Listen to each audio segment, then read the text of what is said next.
shoot.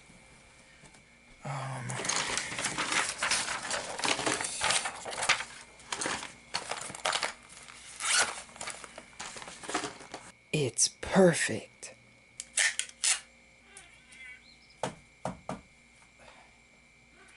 Perfect.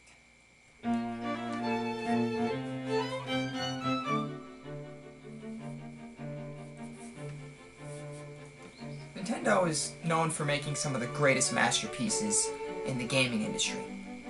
This being games like Super Mario 64, The Legend of Zelda Ocarina of Time, The Legend of Zelda Majora's Mask, the Metroid series for crying out loud. But the game I want to talk about today is something that definitely belongs on that list of masterpieces. Ladies and gentlemen, I present to you Super Mario Odyssey.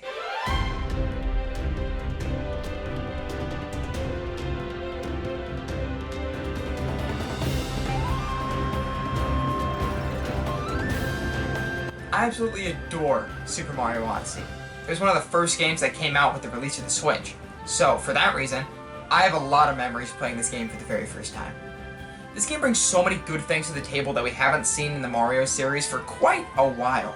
I'll get into more detail on that later, but can I just say, this game is beautiful. The gameplay, the environment, the outfit, the music. I'm getting ahead of myself here. I played this game a few months ago and did everything you could possible on it, so it's still pretty fresh for me. But without further ado, let's just hop into this because I'm just so excited to tell you what I love about this game.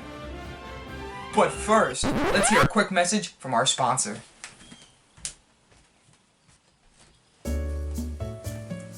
Hey, it's me again. Just wanted to say that I'm back. My first YouTube video got some great feedback from my friends and family, so I decided I wanted to keep this going. I also got some help from a friend to help improve the quality of my videos. Anyway, I'm going to spice up the video a little bit more than I did on my last one, so let me know what you think. Anyway, without further ado, back to the video. Very handsome man, I gotta say. Anyway, let's get back to talking about Super Mario Odyssey. Here we go! The main story of Mario Odyssey is simple, but fun. Let me just paint a picture for you and describe the story. It starts off with Mario and Bowser fighting on a ship. Bowser has captured Princess Peach once again. There's a shock, and is planning to get married, with her as the bride.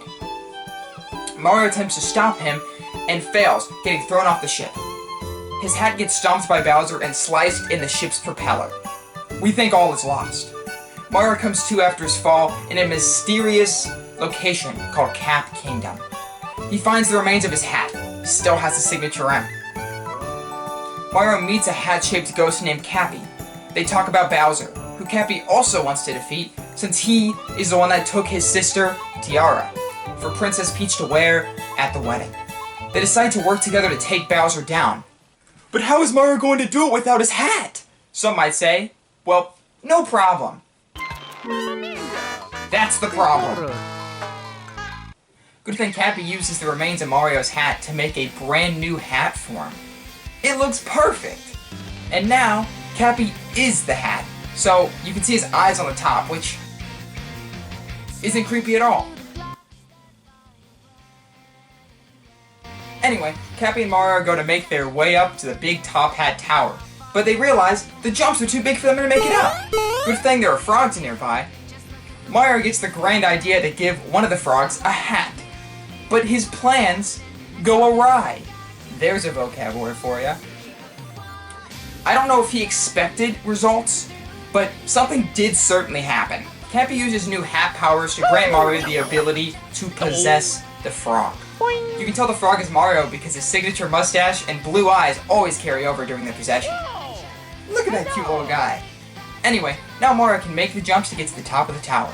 When they get to the top, they encounter some new enemies, the Broodals. They're a family of bunnies who I guess are working with Bowser to protect his wedding at all costs. Mario and Cappy work together to defeat one of their bunny defenses and finally make it to a power line. Mario uses his shocking new ability to become electricity in the power lines and heads off to a brand new kingdom, Cascade Kingdom. After using Cappy's abilities to progress all the way through Cascade Kingdom and defeating a giant mother bunny, the mother of the Broodals, he finds some power moves and uses them to power up an old Cap ship. The ship is restored back to pristine quality, and then they are off. You take place as Mario as you go kingdom to kingdom, looking for more power moons to fuel up the ship and stop Bowser's plans in each kingdom. You take advantage of the abilities the enemies and creatures in each kingdom have to solve puzzles and overcome obstacles, all with the main intention to get to Princess Peach and finally save her from the evil clutches of Bowser. How cool is that? I think this story brings so much more to the table and really changes up the gameplay with tons of decent-sized kingdoms to explore and enemies to capture. Not to mention all of the kingdom-based currency and power moons to collect. This game has so much to do. I would say that the gameplay is pretty well crafted. Which reminds me, why don't we talk about the gameplay?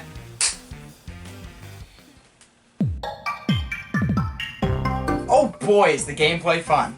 It has pretty similar move mechanics to other Nintendo games that you've seen before, like Super Mario 64 and Mario Galaxy. The only difference is they remastered them so that the movement is very smooth.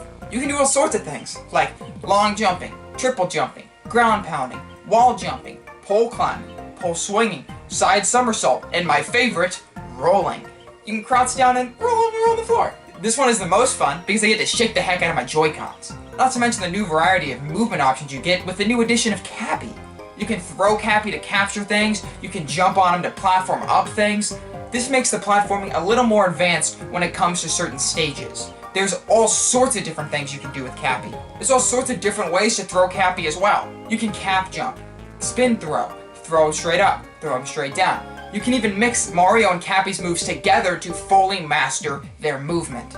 For example, you can triple jump for maximum jump height, throw Cappy in the air, then dive in the air to Cappy and bounce off of him to get to a higher place in the game. With Mario and Cappy, the possibilities are endless. Oh, I forgot to mention, there's an entire gameplay change-up where you least expect it. When you go into a strange-looking pipe, it turns you to the classic 8-bit Mario with the old-school controls, which is a total throwback. This is used to solve puzzles, progress through certain areas in the game, and collect power moons. It even changes the kingdom's music to an 8-bit version when you're in that state. How cool! Anyway, the kingdoms also add to the fun of movement with interactive items and objects you can bounce off of. New Donk City's the best example for this. You can bounce off cars, swing off poles, climb up trees, you can even bounce off people's heads, although they may not like that one. That's not everything though. In other maps, there are flowers to spin in the air off of, hills to run and roll down, special flowers to boost your speed, slingshots to launch you across the map. Nintendo did such a great job making the gameplay fun and interactive. It is clear that they strived to perfect every aspect of this game. Even the kingdoms and environments look nice. Speaking of which, let's talk about the kingdoms. It's time for another metaphor.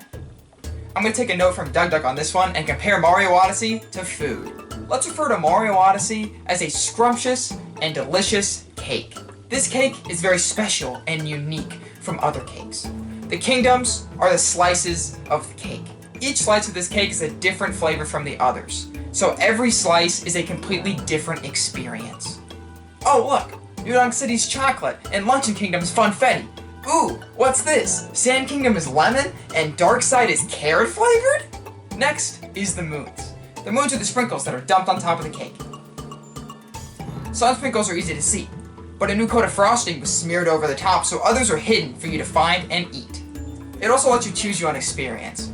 You don't entirely have to eat the slices in a specific order, so you're able to choose what experience you want before the other. And in the end you get to eat all the slices anyway. But does it matter when this cake is so darn good? When you leave the bakery that is Nintendo, you will definitely leave with a belly full of cake and happiness in your heart. It is a truly beautiful experience. Okay, that's it for the metaphor. The kingdom system works great for this game. Every kingdom is a different place in the world, with its own little civilization and creatures to discover.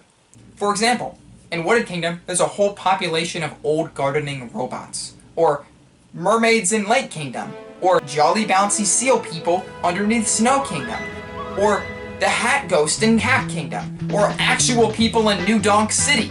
This not only adds to the variety of interesting faces you see when you roam across these kingdoms, but it also really fleshes out the world as every place feels like its own self-functioning civilization that we are just simply passing through. It's great, and the creatures help add to this by looking like they belong in the kingdoms they're in, and have their own special abilities to them that help you overcome obstacles. Like the Stretchy Wigglers in Lost Kingdom, who are able to cross over dangerous toxic poison. Or Cheep Cheeps, who are in a few kingdoms that help you swim into deeper areas underwater. Or the Fork People in Luncheon Kingdom, who you can fling off of to get to higher areas. Or the actual dinosaur in Cascade Kingdom that you can use to cause mass destruction. It's so dang cool! Now this is off topic, but one thing that I think this game does that's pretty cool is hide invisible coins in specific areas throughout the different kingdoms and stages. These areas can be really high up, tucked away in a corner, or even on the ledge that can lead to a deadly fall. This aspect is neat because it not only rewards, but encourages players to explore every corner of the maps. You already need to explore to find hidden power moons, so this is another reason to reward you. I know it isn't that many coins to make a difference, but it still feels cool to go somewhere you think Nintendo would never expect you to be, and to see that they place hidden coins there specifically for adventurous players like you. Power moons. These are the primary things you're searching for the entirety of Mario Odyssey. They're hidden in every nook and cranny you can think of. Well, most of them. This concept should sound similar to you because we've seen it in older Mario games before, like Super Mario Galaxy in 64. The kingdoms could also represent the planets and places that you go to in the portraits in the older games. Some people might think that the old way of collecting stars is better than it is in this game, and I understand that.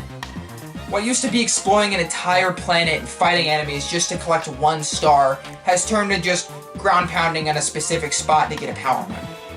It seems like Nintendo wanted to take the Korok seed route like in Breath of the Wild, where there's a lot more in quantity, but the puzzle to get to it is low in quality. I don't think that this is necessarily a bad thing because I'm a bit of a collector in games, and Nintendo makes it a necessity to collect lots of power moons before leaving a kingdom, so the value evens out when compared to the stars in older games. Don't get me wrong, some of the ways that hide power moons are super creative and require you to actually think outside the box. Literally. Despite what some people might think, power moons can still be satisfying to collect, even though they're easier to get than they used to be in older games. I just want to add that one detail that makes power moons just a little more cool to me is the fact that they have different colors in different kingdoms. They can be yellow, green, pink, bronze, orange, purple, cyan, ruby red, and milky white. You might understand my comparison to sprinkles a little more now. This doesn't really have any big purpose, but I just feel like it's a nice little detail to add to the environments and kingdoms. Some kingdoms have specific moons that have a color to fit the place's color scheme, or just to simply make them stand out more. I just think they look nice, and that it was cool of Nintendo to do this instead of just making all the moons the same color across the whole game. Also, I forgot to add this before, but there's nothing better than grabbing a power moon and hearing that little jingle that cues. Speaking of which, a jingle can be compared to a song, and a song is music. That's right, we're talking about the music! Don't get me started. I love the music in Mario Odyssey. Everything about this game sounds amazing, and it may not seem like it in the beginning. Like, Cap Kingdom plays a nice little tune, but once you head to Cascade Kingdom, oh my gosh, does it blow you away! If the main menu music didn't tell you the game was gonna be good, this soundtrack sure does. Speaking of which, let's talk about the main menu music. The song is the instrumental of the original song for this game, Jump Up Superstar. This song is so good. It is sung by Kate Higgins, who plays Pauline, and oh my, did she do a good job. You only get to hear this song during the festival in New Donk City. There is also a cool little secret that plays the music box version of the song when jumping on the Odyssey globe. Not to mention the final showdown song in this game, like, oh my god!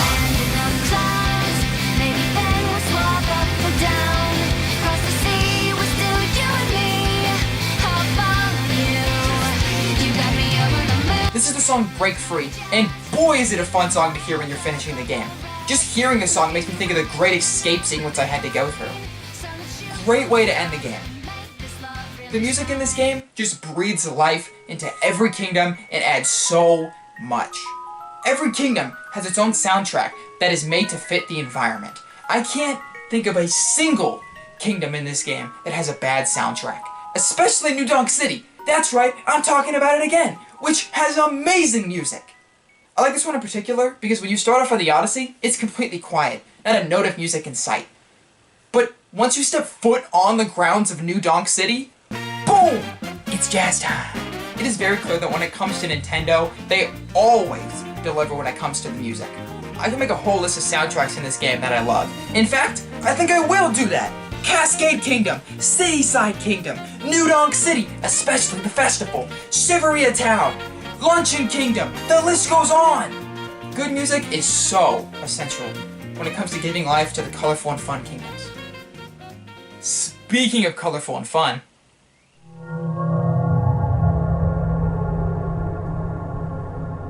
let's talk about the costumes!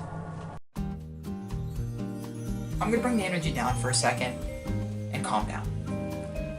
I love the variety of costumes this game has. I know I didn't talk about this that much in the kingdom section, but every kingdom has its own unique and colorful currency that can be used only in that kingdom's shop. You can buy stickers and statues to furnish your Odyssey, which is cool, but you can also purchase costumes. These costumes are great, and are referencing machines.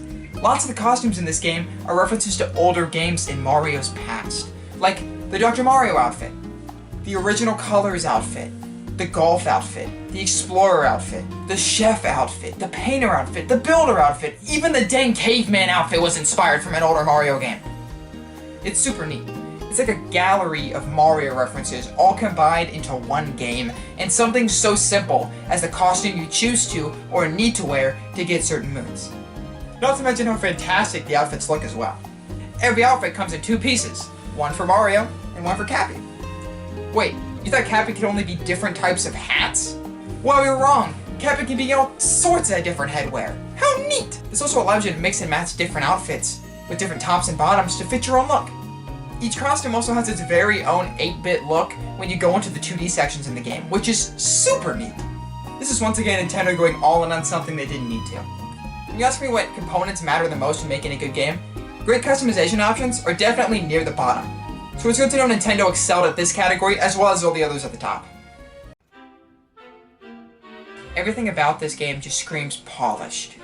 And that is very refreshing to see from a new innovative game in the franchise that isn't just a reskin or an older game ported to a new console.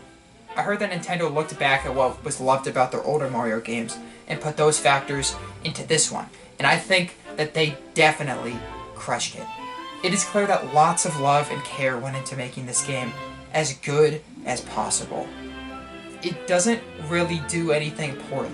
If you have a Nintendo Switch and have never played Mario Odyssey, then what are you doing? I 100% recommend that you play this game, as it is such a unique and fun experience. The only word I can think to describe this game after playing through it the second time is wholesome. Just wholesome. I just love this game a lot, and it gives me a fair share of nostalgia of the first time I got my Nintendo Switch.